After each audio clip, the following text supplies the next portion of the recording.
Selamat siang teman-teman sekalian. Kita masih bicara tentang politik. Jadi Caimin atau Muhaimin Iskandar ini memang sangat aktif sekali. Keinginannya jadi capres atau menjadi cawapres ini sangat kuat sekali. Bahkan ketika kemungkinan itu sangat kecil sekali, dia tetap ingin memperlihatkan dia sibuk ke sana kemari untuk menjalin komunikasi, untuk membangun membangun koalisi, ingin mengarahkan. Ya pastinya dia ingin menjadi seorang pembuat penentu gitu dalam koalisi itu juga.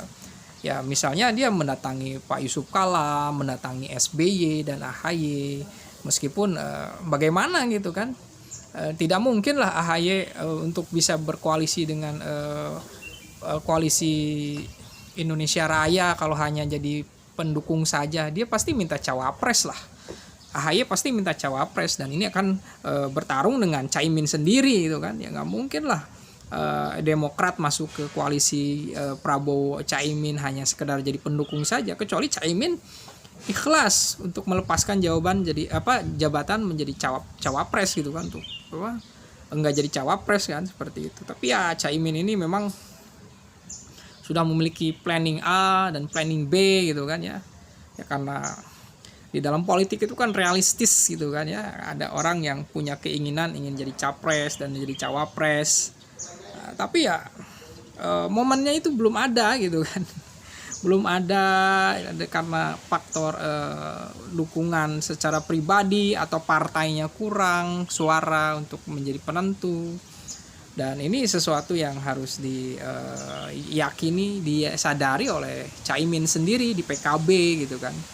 Nah saat ini PKB misalnya melalui sekjennya itu Gus Jazilul, Gus Jez itu ingin cepat-cepat mendeklarasikan Prabowo dan Caimin gitu kan.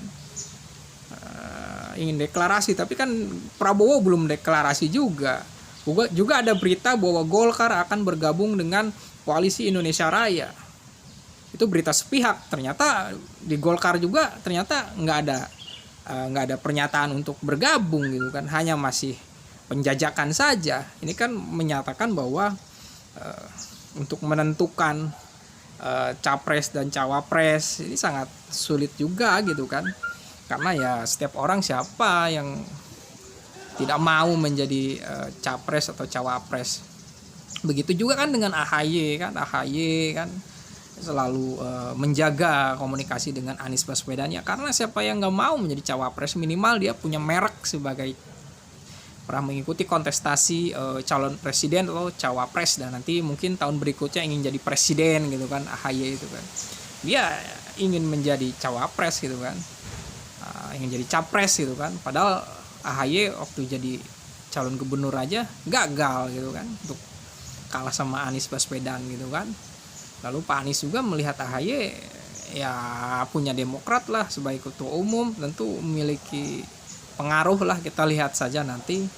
Dan yang memang kembali lagi kepada Caimin, memang PKB ini partai yang secara ideologi religius ya, Islam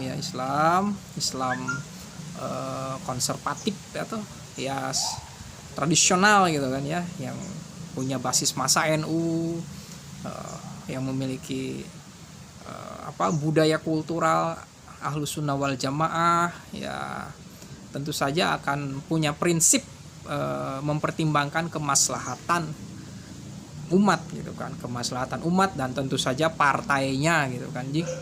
Jika suatu hari hitungannya memang PKB ini belum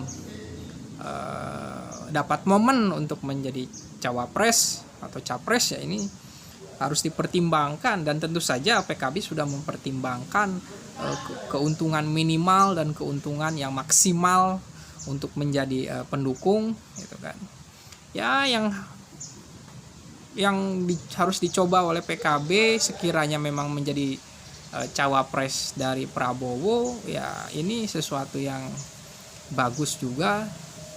Ini menjadi sesuatu daya pengangkat PKB, mungkin lebih suaranya lebih naik nanti gitu kan. Tapi apa yang dilakukan oleh Caimin ini tentu bukan sesuatu yang sia-sia. Semua kadernya sudah melihat bahwa ketuanya itu bekerja keras kesana kemari cari dukungan untuk menguatkan dirinya menjadi cawapres atau menjadi cawapres. Ya nanti struktur politik yang akan menentukan gitu kan.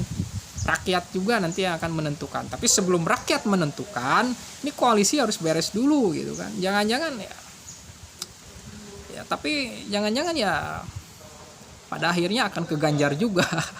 Ya nanti kita lihat saja. Terima kasih.